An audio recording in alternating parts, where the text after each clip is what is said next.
Aku masih punya Tuhan, punya pengharapan. Aku tetap beriman Tuhan. Shalom, selamat pagi anak-anak yang terkasih. Puji Tuhan, pada pagi hari ini kita kembali bersama-sama untuk bersekutu mendengarkan firman Tuhan.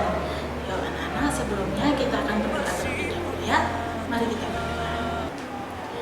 Kami mengucap syukur Tuhan Yesus buat pagi hari ini Engkau memberkati setiap kami, sehingga kami bisa hidup dengan sehat, bisa bersekutu bersama teman-teman walaupun melalui YouTube.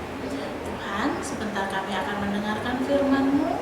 Mari Tuhan Yesus, Engkau tolong kami, berikan kami hikmat-Mu sehingga kami mengerti apa yang menjadi kehendak-Mu. Di dalam nama Tuhan Yesus kami berdoa dan bersyukur. Haleluya. Amin.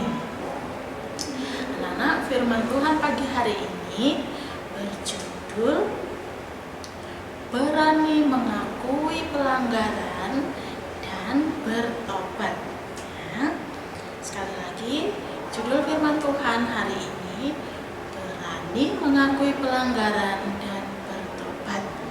Ayatnya dari kitab Amsal 28 ayat 13. Kita sama-sama baca ya. Yuk kita buka Amsal 28 ayat 13.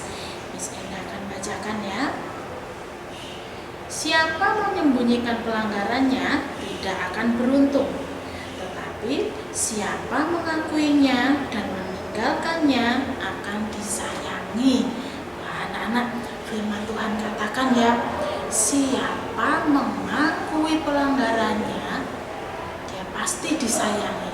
Tapi siapa menyembunyikan pelanggarannya dia tidak akan beruntung. Seperti itu.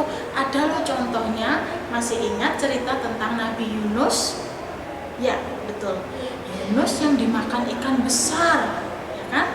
Kenapa ya kok sampai Yunus dimakan ikan besar? Begini ceritanya. Waktu itu Tuhan Yesus memerintah Yunus untuk pergi ke kota Niniwe. Tapi Yunus tidak mau. Diam-diam dia pergi ke kota lain, yaitu kota Tarsis. Dia tidak mau ke Niniwe karena di sana banyak sekali orang-orang jahat, orang-orang yang berbuat dosa. Padahal itu sebabnya Tuhan Yesus memerintah Yunus ke sana untuk memberitakan Injil supaya orang-orang di sana bertobat. Tapi Yunus tidak mau.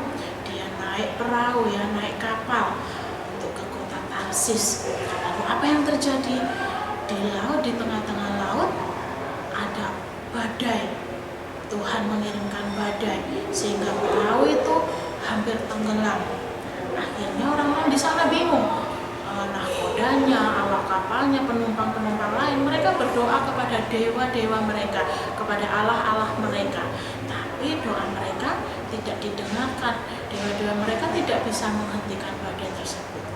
Nah, pada waktu itu Yunus enak-enakan tidur. Akhirnya mereka membangunkan Yunus. Yunus, bangunlah, kita akan tenggelam.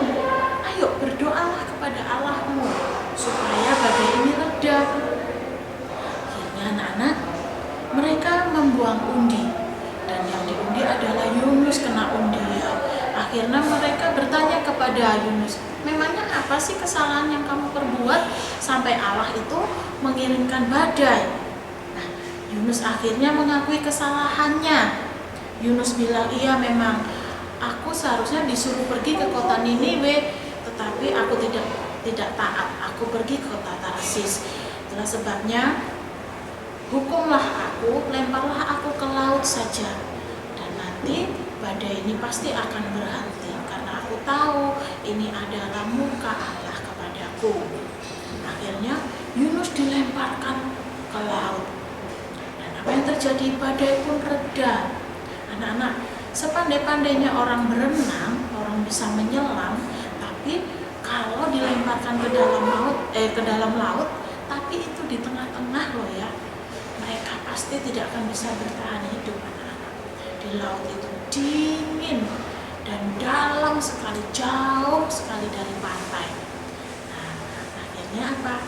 Tuhan menyayangi Yunus, Tuhan mengasihi Yunus. Akhirnya Tuhan mengirimkan seekor ikan yang besar.